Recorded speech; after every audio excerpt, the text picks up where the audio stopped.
Hi, I'm Rob and this is Gems of War. In this video I'm going to show the team I'm going to be using for this Tower of Doom event.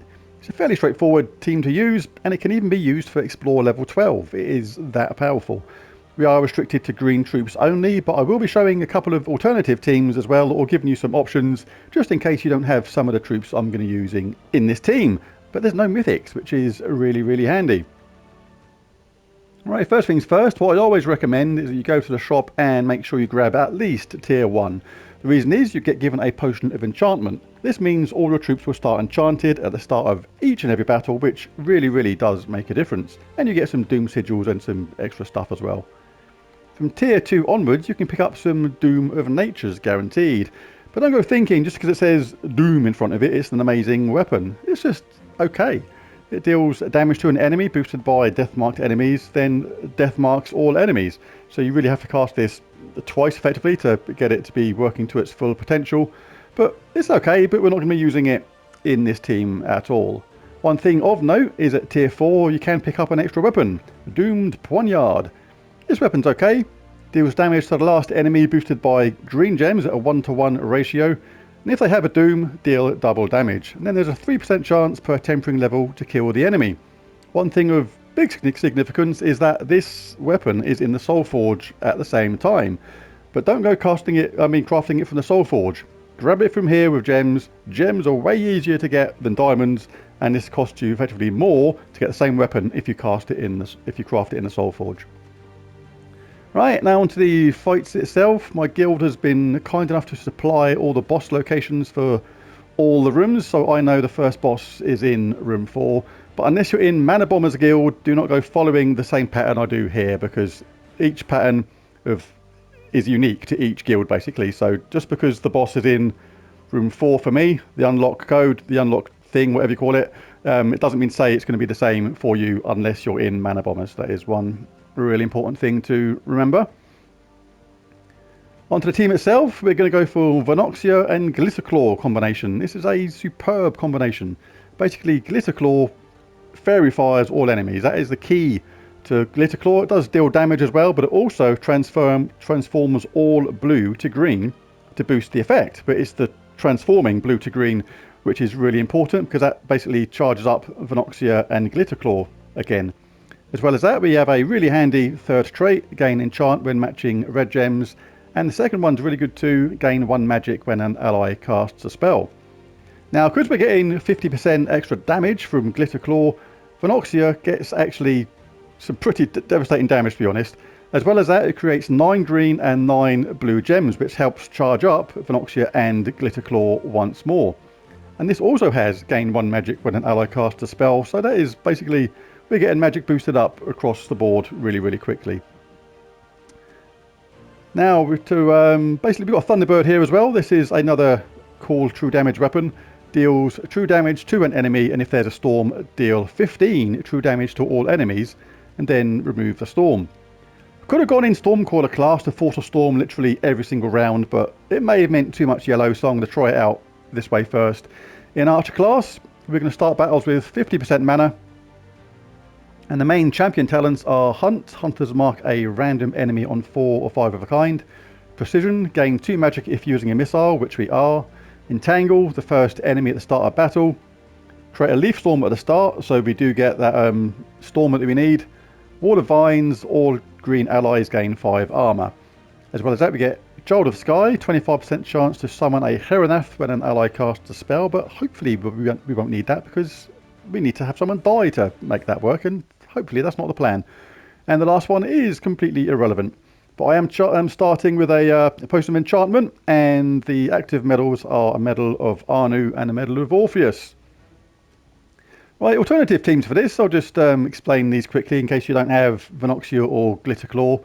There's indeed, don't have Thunderbird. A few people don't have that. I mentioned that in another video a few days ago, and a few people said they didn't have Thunderbird, I think.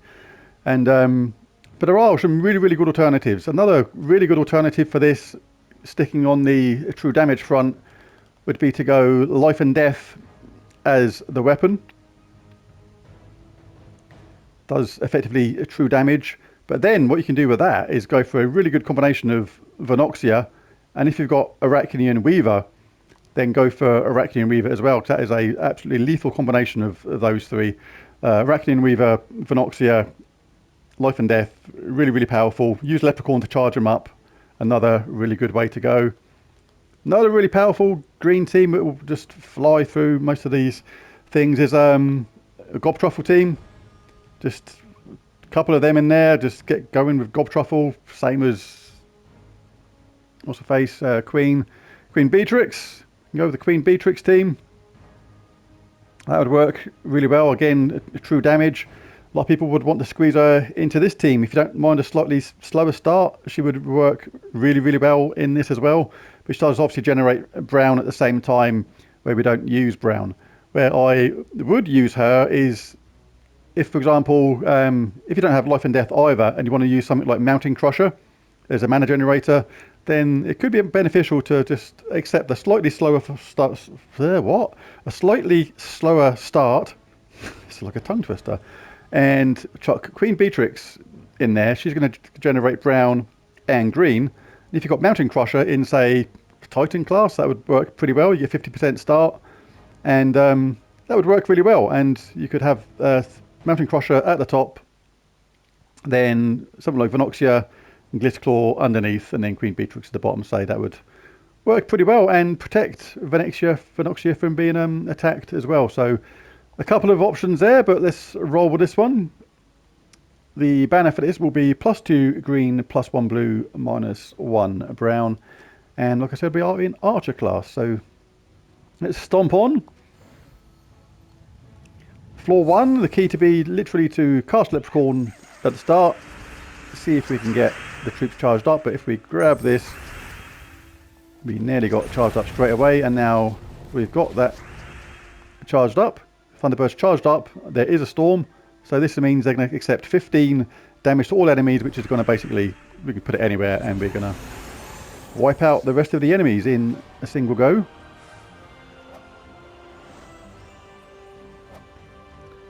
Now I can jump straight to the boss room because I'm aware of all the locations of the bosses thanks to my guild. So big thanks to them.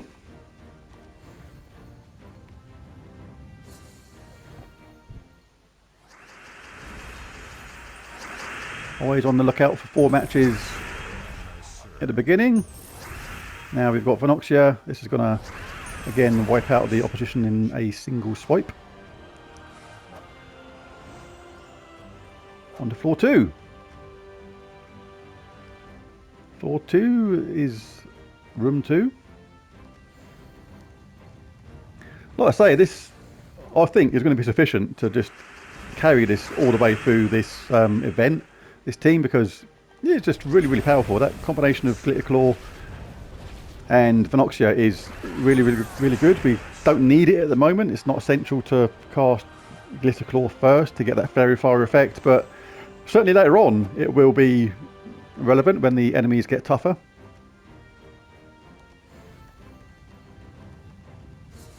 The key for now is just literally casting either a Thunderbird or Venoxia first. There's no really good natural matches. You can simply just cast Leprechaun to give us some nice easy mana. Floor 3 is room 2 again.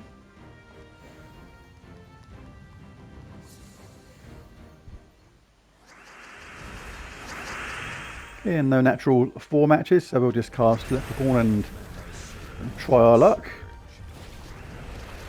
And Venoxia is ready to go, and that's done. On to the boss.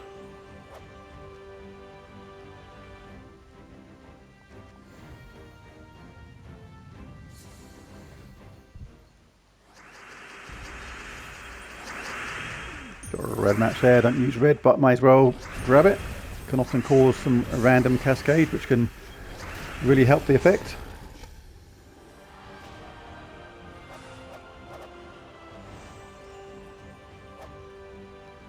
Doom defeated. Room 4. Well, floor 4 is room 4. So look soon when we're going to have to start thinking about casting Glitterclaw first. It's not a million miles away.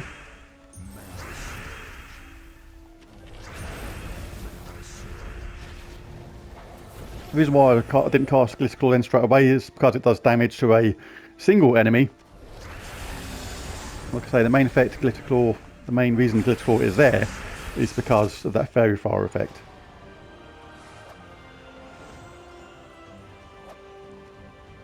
Two Doom Sigils, nice. This is the next boss.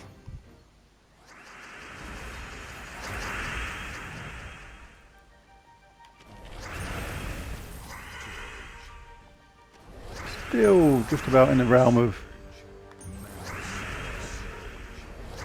wiping them out, but we took an extra round then, so there's no difference between, like, you know, getting Venoxia really quickly charged like that, then charging up Glitter Claw and then casting that. You know, the amount of rounds is very much the same, so it's not always a big thing to charge up Glitter Claw at the very first opportunity when you're not wiping the enemy out in a single cast. Right, room 5, where are we? Room 5 is 4. The boss is in for Mana Bombers.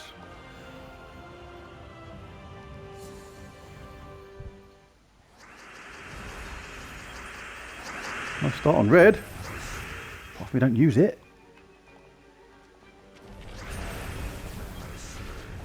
See, now this is where I'd cast Glitter Claw first. You can take that, but with more green on the board, you basically get a chance. You can look around. We're going to change that. We're going to get the boost anyway, the extra turn. And now they're fairyfied. They're going to get 50% extra damage, which is enough to wipe them out in a single cast.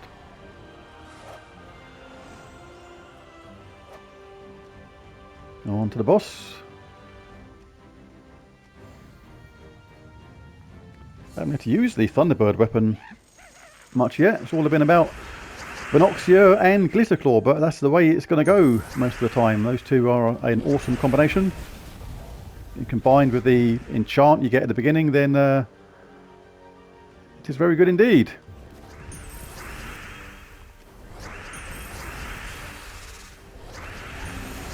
Oh, we had a Lingerer, but this is where the Thunderbird comes in handy, and they got a summon as well, but we've got Venoxia back, and it is over. A little bit exciting. A little bit of survivability there in their team, and a summon. So wait, bringing it on there, hanging in there. Room 5 is the boss for this one.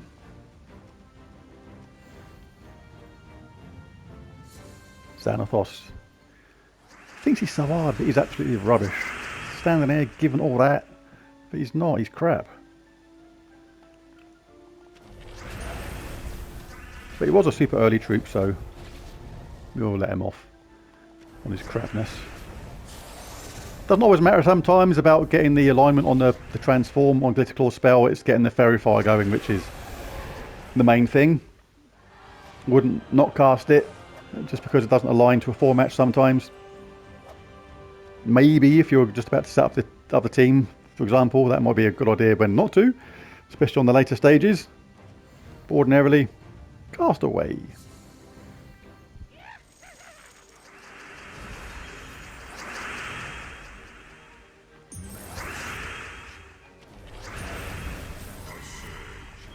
Fairy Fire first.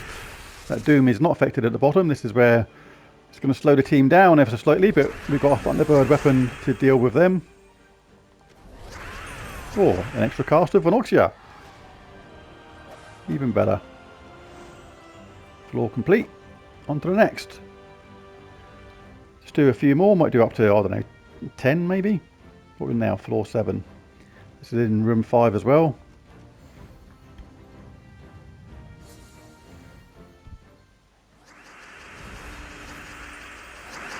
4 matches, so we'll cast Leprechaun. There was a storm going, so even though we haven't got, you know, we can get some green for the rest of the team, but this is a good chance to cast a Thunderbird. The troop at the bottom there is a little bit damaging, especially if you're a newer player, and we have got a storm, so we can do a lot of damage with this, and we'll take out, we'll give him a bash. Now we're enchanted the next round anyway. That got rid of most of them. Now we're charged up again. And dead. Do it like Fairy Fire. It's such a handy trait or part of the spell. And quite a few troops now are getting it as a trait, which is really, really nice. Grab that yellow for Thunderbird. Thunderbird is go. Ah, we got some of our stuff zapped. We'll get it back. Got a little bit of blue to green conversion, so we'll do that as well.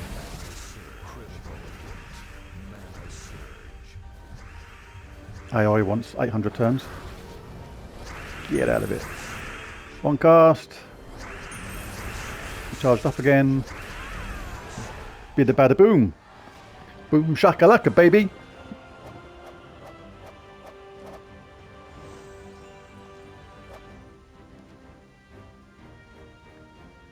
Floor 8, room 3 is the boss.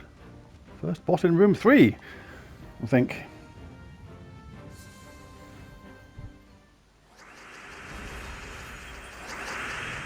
Grab a cheeky 4-match that way, then we'll get some conversion going there. Cast Phenoxia, and Phenoxia's ready to go again, self-charged basically. Super fast, super easy. Like I say, this is a viable team for Explore level 12 as well, or for unlocking your vault keys after the Gnome event, which has just finished. Sometimes use this team for that kind of thing, to make a change from the Zool style teams.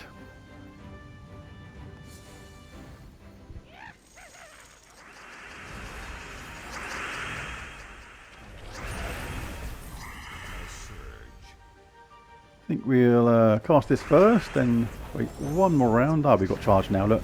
Phenoxia's ready to, not Phenoxia, Glitterclaw's ready to go.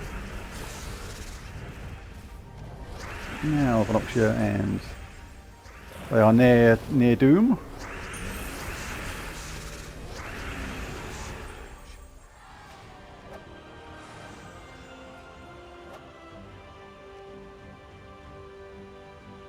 Floor 9, boss is in room 2.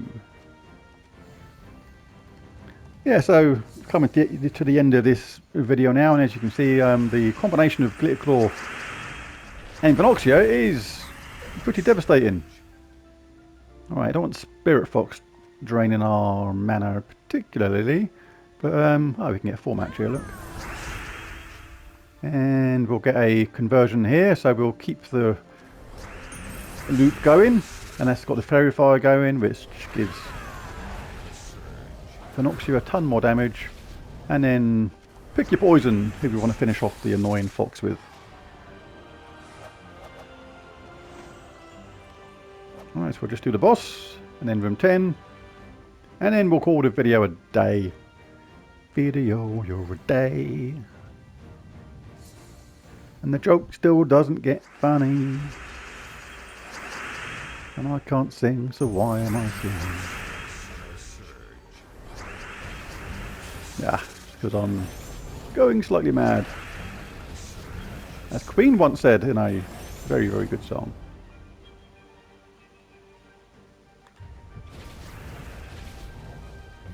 One of my favourite lines in that song is, like, you know, you can describe someone being a little bit mad, and one of them is, like, one of the common ones is, like, he's one can short of a six-pack, you know, things like that. Like, Queen in that song came out one of my favourites. One wave short of a shipwreck. Oh my god, I love that. That is so good.